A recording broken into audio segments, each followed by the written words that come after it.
हरिओम। ओम आनंद ma'am, Om Shanti ma'am, ओम ज्ञान ma'am, आप सभी दर्शकों का हमारे चैनल पर स्वागत है। आज हम लोग बीएड फर्स्ट सेमेस्टर के अंतर्गत अधिगम और शिक्षण की अवधारणा, शिक्षण और अधिगम की अवधारणा के विषय में अध्ययन करेंगे। अब हमको ये समझना कि अवधारणा होती क्या है, अवधारणा किसे कहते हैं, कॉन्सेप्ट क्या है। अवधारणा का सीधा सीधा तात्पर्य है कि वह कौन कौन सा तत्व धारण किया हुआ है, कौन कौन सा उसमें महत्वपूर्ण गतिविधियां हैं जिसके वजह से उसकी अपनी एक अलग पहचान बनी हुई है। इसी को हम लोग क्या कहते हैं, अवधारणा। अब शिक्षण के लिए क्या अवधारणा है और अधिगम के लिए क्या अवधारणा है, इसको हमको देखना है। अब जैसे आप समझ गए, जैसे होता है ना कि हर आदमी की अपनी अपनी कुछ विशेष सोच होती है, कुछ अपनी उसकी विशेष जो है नेचर होता है। तो जो उसकी सोच होती है विशेष, उसके लिए वो क्या कहा जाएगा कि वह उसकी अवधारणा है, वह उस सोच का व्यक्ति है, उस अवधारणा का व्यक्ति है, वही है।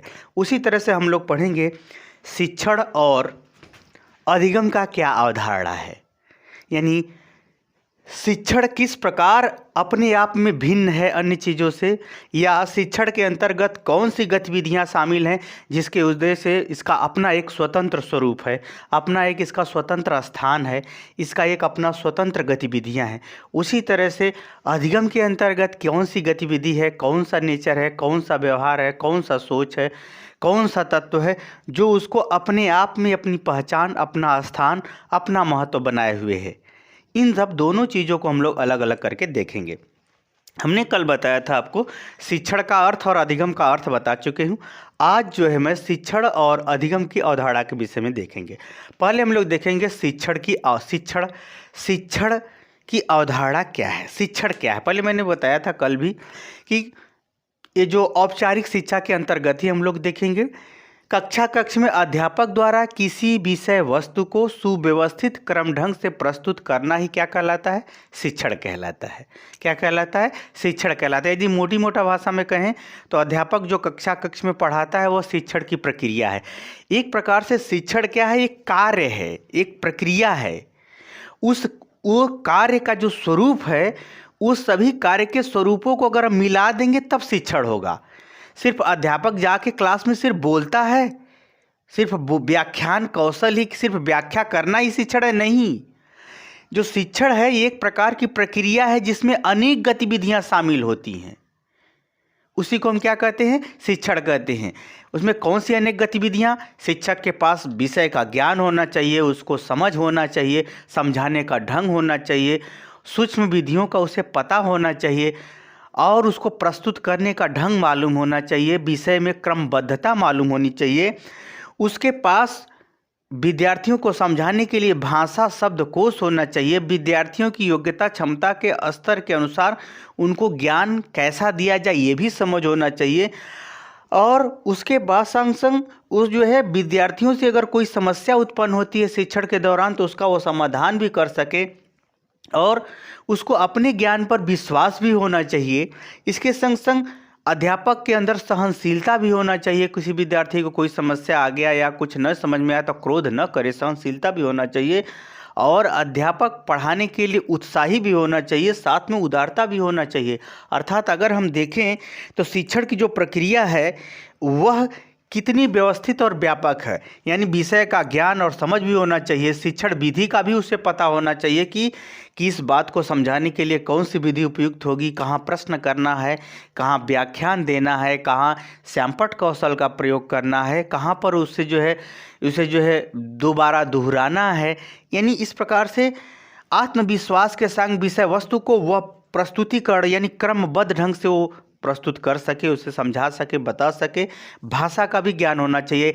एक भाषा से नहीं समझ में आता है तो दूसरी भाषा का भी प्रयोग कर देना चाहिए, समानार्थी भाषा का प्रयोग कर देना चाहिए, व्यवहारिक उदाहरण देना चाहिए।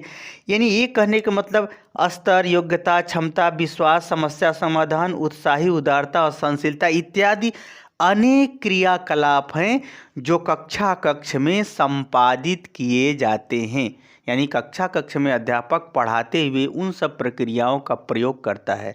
तो यानी शिक्षण की अवधारणा क्या है, शिक्षण की अवधारणा यह है कि अध्यापक द्वारा शिक्षण कार्य को करने से संबंधित समस्त गतिविधियां जो शिक्षण व्यवस्था के प्रभाव को या शिक्षण के प्रभाव को बढ़ा दे, व्यवस्थित कर दे, उसी को हम क्या कहते हैं? शिक्षण की अवधारणा। यानी शिक्षण इन समस्त गतिविधियों को धारण किए हुए है। शिक्षण के अंतर्गत वे समस्त गतिविधियां जो शिक्षण को प्रभावशाली, रुचिकर एवं व्यवस्थित प्रस्तुतिकरण का आधार प्रस्तुत करती हैं, वे समस्त गतिविधियां क्या कहलाती हैं? शिक्षण की अवधारणा कहलाती हैं। वे समस्त गतिविधियां जैसे विषय का ज्ञान, समझ होना चाहिए, शिक्षण कौशलों का ज्ञान होना चाहिए, उसको विधियों का पता होना चाहिए, क्रमबद्ध ढंग से प्रस्तुति होना चाहिए, आत्मविश्वास के साथ उसे व्यक्त करना चाहिए, भाषाओं का उसे ज्ञान होना चाहिए, पर्याप्त उदाहरण दे सके, साथ में सहनशीलता होनी चाहिए, स्तर का किस स्तर पर किस बात को समझाएं उसका भी ज्ञान होना चाहिए, अध्यापक के अंदर उदारता होनी चाहिए ताकि सहयोग विद्यार्थियों का करते हुए शिक्षण प्रक्रिया को व्यवस्थित ढंग से सामूहिक रूप से नियंत्रित करते हुए संचालित किया जा सके। उसके पास क्षमता होनी चाहिए, योग्यता होनी चाहिए, विश्वास के संग अपनी बातों को प्रस्तुत करना चाहिए, विद्यार्थियों को समस्या का समाधान करते हुए कक्ष को पढ़ाना चाहिए, इत्यादि गतिविधियां शामिल होती हैं। उसी को हम क्या कहते हैं? शिक्षण की अवधारणा। शिक्षण पूरा का पूरा शिक्षक रूपी कर्ता के माध्यम से, शिक्षक रूपी कर्ता के माध्यम से, शिक्षक रूपी ये कर्ता हो गया और ये समस्त क्या है? ये क्रिया हो गई। यानी शिक्षक रूपी कर्ता के माध्यम से समस्त क्रियाओं को करता हुआ शिक्षण व्यवस्था को जो रुचिकर, व्यवस्थित, व्यापक एवं प्रस्तुति क्रम ढंग से कर दे, वही क्या कहलाती है? शिक्षण की अवधारणा कहलाती है। यानी शिक्षण प्रक्रिया इन समस्त गतिविधियों को धारण किए हुए है, इसीलिए शिक्षण की जो अवधारणा होती है वो बहुत व्यवस्थित, व्यापक, सूक्ष्म एवं रुचिपूर्ण, क्रमबद्ध प्रस्तुति के रूप में होती है। यह है शिक्षण की अवधारणा। अब हम लोग देखते हैं अधिगम की अवधारणा क्या है। यहाँ अधिगम किसको कराना है? छात्र को कराना है। तो अधिगम को धारण करने के लिए, यानी किसी के व्यवहार में परिवर्तन करने के लिए कौन कौन सा स्वरूप होना चाहिए। जैसे मैं पढ़ा रहा हूँ, आपको सीखने के लिए कौन कौन सी चीज़ की आवश्यकता पड़ेगी, कौन कौन सा तत्व आपके अंदर हो तो आपको सिखाया जा सकता है, उसी को हम क्या कहेंगे? अधिगम की अवधारणा। अधिगम के लिए कौन कौन सी चीज़ों ज़रूरी हैं और अधिगम के लिए क्या होना चाहिए, अधिगम का स्वरूप कैसा होना चाहिए, अधिगमकर्ता के जो है गतिविधियां कैसा होना चाहिए, इन सबको अगर हम ध्यान से देखेंगे तो आपको पता चल जाएगा कि अधिगम की अवधारणा क्या होती है। अधिगम का मतलब होता है अपेक्षित व्यवहार में परिवर्तन लाना ही अधिगम है, जिसमें अधिगमकर्ता यानी सीखने वाले का उत्तरोत्तर विकास होता है। सीखने वाले का क्या होता है?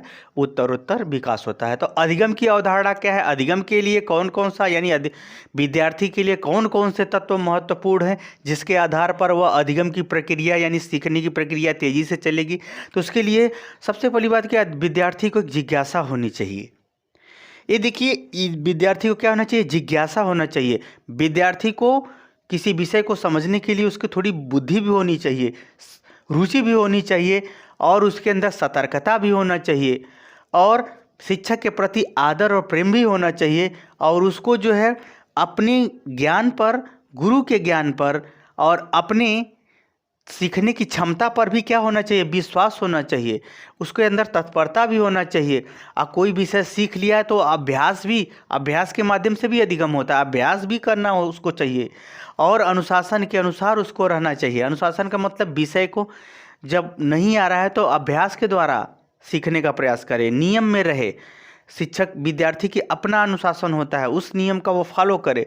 सभ्य होना चाहिए और नियमित होना चाहिए। नियमित का मतलब किसी विषय को सीखने के लिए उससे उत्साहित और प्रयासरत होना चाहिए रोज़ एक दिन से, क्योंकि विद्यार्थी एक ही दिन नहीं सीख पाता, इसलिए उसको नियमित रूप से सीखने की प्रक्रिया को जारी रखना होता है। इस प्रकार से अगर हम देखें तो ये अधिगम जो है विद्यार्थियों के समस्त गतिविधियों से संबंधित है। यानी अधिगम यानी सीखने के लिए जो भी आवश्यक तत्व होते हैं वे सभी क्या कहलाएंगे, अधिगम की अवधारणा कहलाएंगे। यानी सीखने के लिए जो सभी आवश्यक तत्व होते हैं, जो जो जरूरी चीज़ें हैं आपको सीखने के लिए, वह उस चीज़ की क्या कहलाएगी, अधिगम की अवधारणा कहलाएगी। यानी विद्यार्थी टीचर को रिस्पेक्ट दे, उनके बातों पर विश्वास रखे। जिस दिन विश्वास खत्म हो गया विद्यार्थी का टीचर पर से या अपने पर से, उस दिन वो पढ़ ही नहीं सकता या कुछ नया सीख ही नहीं सकता है। यानी शिक्षक के माध्यम से नहीं सीख पाएगा ना अपने ही माध्यम से सीख पाएगा। यानी विद्यार्थी को कैसा होना चाहिए, आत्मविश्वासी के संग संग शिक्षकों पर भी विश्वास उसको होना चाहिए, अपने उस जो ज्ञान मिला है उस पर भी विश्वास होना चाहिए, तभी वो अधिगम कर सकता है। यानी व्यवहार में अपेक्षित परिवर्तन लाया जा सकता है। तो अधिगम से संबंधित यानी सीखने की प्रक्रिया से संबंधित जो समस्त गतिविधियां होती हैं, यहाँ जो है सीखने की प्रक्रिया से संबंधित समस्त गतिविधियां होती हैं। सीखने की प्रक्रिया से संबंधित समस्त गतिविधियां क्या कहलाती हैं, अधिगम की अवधारणा कहलाती हैं। और सिखाने से संबंधित समस्त गतिविधियां क्या कहलाती हैं, शिक्षण की अवधारणा कहलाती हैं। यानी यह सीखने की बात है। यही कारण है कि जब विद्यार्थी जो है वो ठान लेता है तो वह कुछ भी उसके लिए असंभव नहीं, वो सीख लेता है। संकल्पवान भी उसको होना चाहिए, जिद्दी भी होना चाहिए अपने अच्छे कर्मों के प्रति। तो यानी जो सीखने की प्रक्रिया से है, सीखने की प्रक्रिया से संबंधित समस्त गतिविधियां जैसे जिज्ञासा, सतर्कता, आदर, प्रेम, विश्वास, तत्परता, अभ्यास, अनुशासन, सभ्यता, नियमितता, बुद्धि, रुचि इत्यादि, लक्ष्य इत्यादि जो है, जो सीखने की से संबंधित गतिविधियां हैं, वह सब क्या कहलाती हैं, अधिगम की अवधारणा। जो सिखाने की प्रक्रिया से संबंधित आवश्यक तत्व हैं, जो सिखाने की प्रक्रिया से संबंधित आवश्यक तत्व हैं, वो सब क्या कहलाते हैं, शिक्षण की अवधारणा कहलाती है। मुझे उम्मीद है कि आप अवधारणा का अर्थ समझ गए होंगे, अधिगम का क्या अवधारणा है और शिक्षण का क्या अवधारणा है, आप इसे समझ गए होंगे। समझ गए तो कमेंट बॉक्स में ज़रूर बताइए। साथ ही मेरे चैनल को लाइक, शेयर, सब्सक्राइब भी कीजिए। आज के लिए इतना ही। हरिओम।